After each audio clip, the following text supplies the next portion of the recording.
Bienvenue dans ce live où je voudrais vous parler d'une situation auquel nous sommes tous confrontés à un moment ou à un autre dans notre vie. Et ça a été mon cas là ces derniers jours. Et donc je voudrais vous parler de qu'est-ce qu'on fait quand on nous fait des reproches, qu'est-ce qu'on fait quand on nous critique. Voilà, qu'est-ce qu'on fait quand on nous reproche des choses ou des comportements ou des mots, des phrases. Et ça nous arrive dans toutes les sphères de notre vie, que ce soit la sphère professionnelle, familiale, amicale. À un moment donné, eh bien, on se trouve confronté au fait que on nous fasse des remarques parce que la manière dont on agit, la manière dont nous sommes, eh bien, ne plaît pas à l'extérieur. Et quelques courageux nous critiquent. Alors, en fait, je vais vous donner 5 points pour savoir comment faire pour réagir face à ça, comment faire surtout pour se débarrasser de cette émotion de culpabilité, de frustration, de colère, enfin quelle que soit l'émotion quand on fait face à ça. Cet inconfort, en fait, on est mis à mal et on n'est pas forcément très à l'aise avec ça. Donc, qu'est-ce qu'on fait avec ça? Comment se positionner? Qu'en penser? Que faire? Voilà. Donc, 5 points. La première chose, c'est effectivement écouter.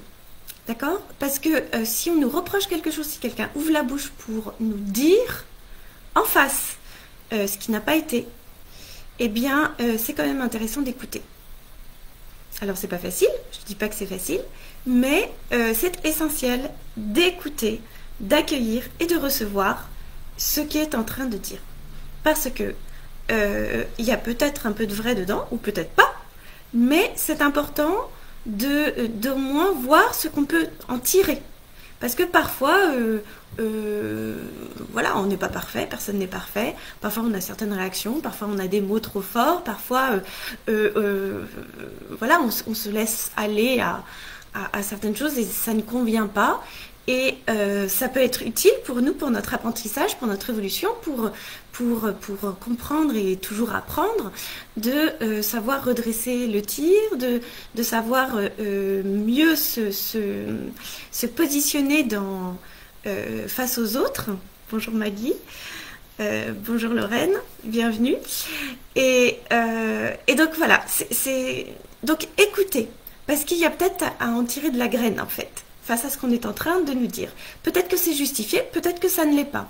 Mais en tous les cas, c'est important de se poser et d'écouter et de revenir sur ce qui a été dit pour véritablement voir de soi avec soi en toute authenticité et en toute vérité avec soi-même, si ça vient pas nous apprendre quelque chose, si ça vient pas dire quelque chose de nous qui est important de comprendre, de saisir, et donc d'en tirer les enseignements. D'accord? Quoi modifier à l'avenir? Est-ce que dans ma communication, il faudrait que j'apprenne à communiquer autrement? Est-ce que quand je m'adresse à telle personne qui ne supporte pas tel ou tel tic ou tel comportement que j'ai, voilà, est-ce que je peux arranger les choses? Alors je dis pas du tout qu'il faut se modeler pour faire absolument plaisir aux autres, mais parfois il est utile pour améliorer la communication de se mettre sur la fréquence de l'autre, si c'est possible. Donc voilà, donc la première chose c'est vraiment écouter, relire, réfléchir, d'accord, pour savoir comment on va accueillir et comment on va réagir la prochaine fois pour en tirer les enseignements. Parce qu'il y a toujours un enseignement derrière ça. La deuxième chose que je voulais vous dire, en fait, bon, ça fait pas plaisir, d'accord?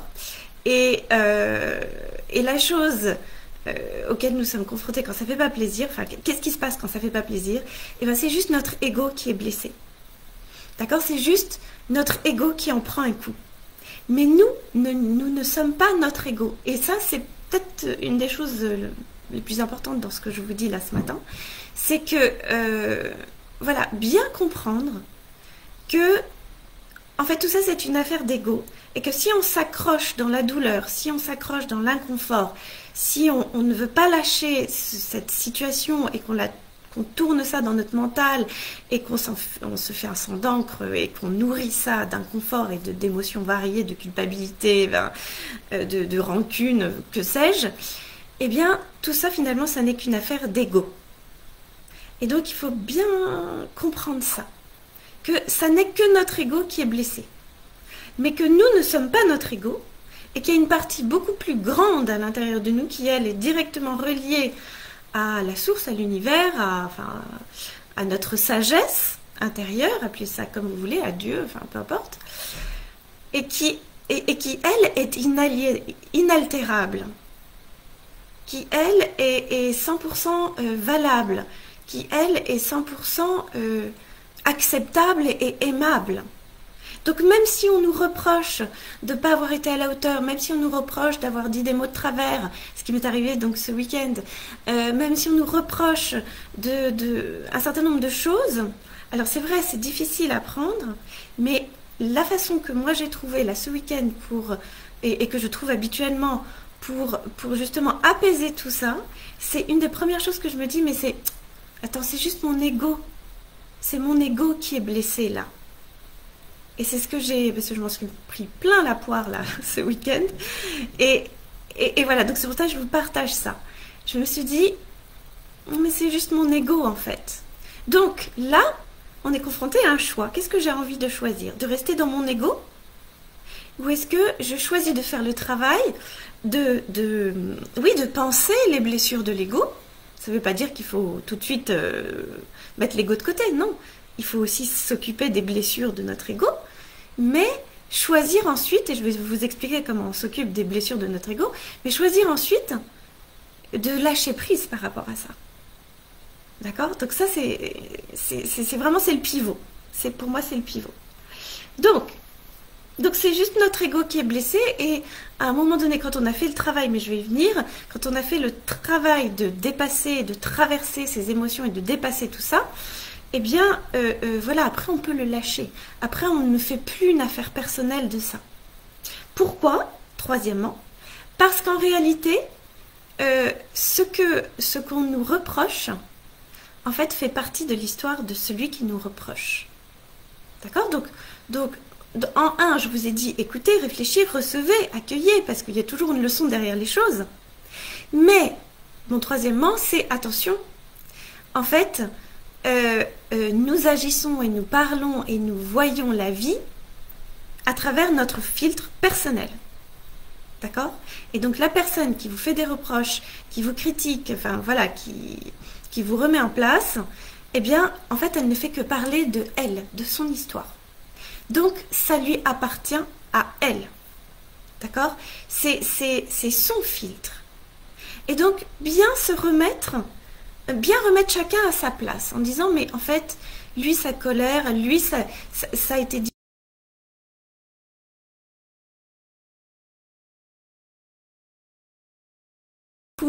Remué, interpellé, mais en fait, c'est son histoire. C'est parce que dans son histoire personnelle à elle, ça dit quelque chose d'elle.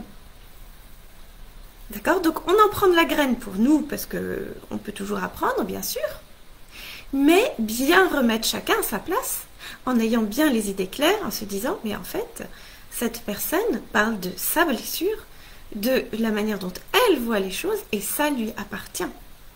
Et que cette personne, on peut la remettre face à sa responsabilité en se disant, mais de même que moi je prends ma responsabilité de prendre soin de mes émotions, de qui je suis, de ce que je veux, de mes besoins, voilà, de prendre soin, de lâcher prise par rapport à tout ça et de faire tout ce travail intérieur, eh bien je peux aussi, en faisant ce travail intérieur, donner à la personne en face de moi la possibilité de le faire également. Pas forcément de lui dire, mais en le faisant, énergétiquement, je lui offre la possibilité, elle, de le faire et de se prendre en main également. Peut-être qu'elle le fera, peut-être qu'elle ne le fera pas. Ça, finalement, ça ne nous regarde pas, il faut lâcher par rapport à ça. Parce que ça, c'est son choix, c'est sa liberté. D'accord? Donc il y a vraiment un travail de lâcher prise par rapport à l'autre, sachant très bien que chacun est dans son film. Chacun parle de son histoire. Donc ça, c'est vraiment important. Quatrièmement, oui, on a mal. D'accord? Ben, notre ego, il en prend un coup, ça fait mal. On peut se sentir coupable, on peut avoir des remords en se disant oh, j'aurais pas dû dire ça, je l'ai blessé, c'est terrible. Ou bien alors on peut se sentir très en colère, trouver que c'est complètement injuste ce que nous dit la personne, etc. Et accepter ça. D'accord? Parce que ça, c'est le travail de l'ego. L'ego, il en prend un coup. Pour lui, c'est pas agréable. Mais c'est vraiment accepter les émotions. Et pour ça, en fait, si vous voulez en savoir plus, j'ai écrit un livre qui s'appelle Le pouvoir des émotions, que vous retrouvez sur Amazon. Mener sa vie, prendre des décisions, grandir en confiance, développer sa liberté intérieure. Et vous avez des chapitres entiers avec des exercices à la clé pour savoir justement comment prendre soin de ses émotions.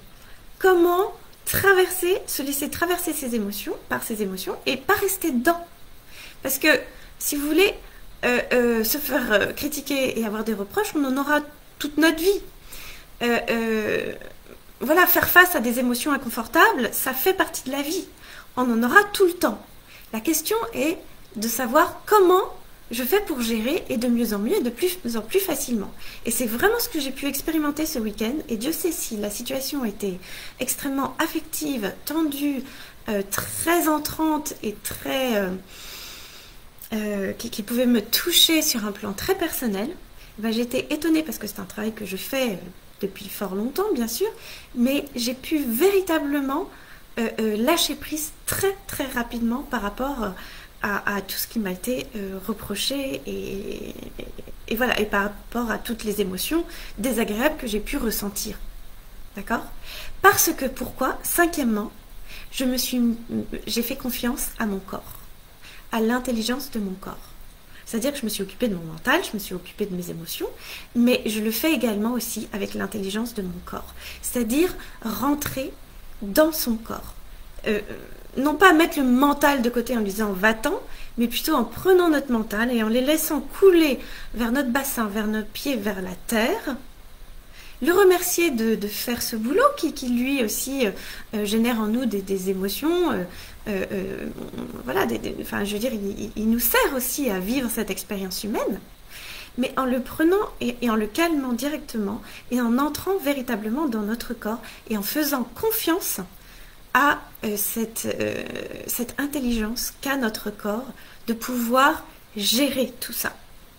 Et c'est ce que je vous apprends à faire dans mes programmes en ligne, en particulier Oser créer sa vie, et c'est ce que je vous apprends à faire en coaching one-to-one quand vous êtes en coaching avec moi. Et je vous assure que c'est pas juste comprendre le concept, c'est une pratique.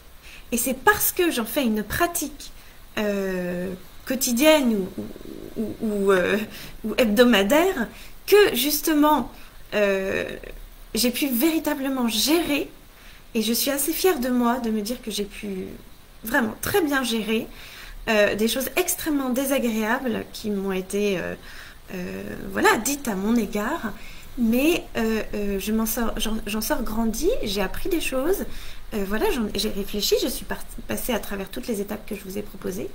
Mais parce que je fais ça, une pratique, et ça fait partie de mon mindset, ça fait partie de ma manière de voir les choses et de tout un tas d'autres morceaux de puzzle qui forment une alchimie intérieure et qui me permettent justement de gérer ça au quotidien, eh bien c'est parce que je fais ça régulièrement que ça marche et que j'ai pu véritablement me laisser traverser par ça, que ça n'a pas du tout duré, et que j'ai pas ruminé tout ça, et que j'ai pas gardé de rancune ou de haine par rapport à là où les personnes qui ont pu dire des choses.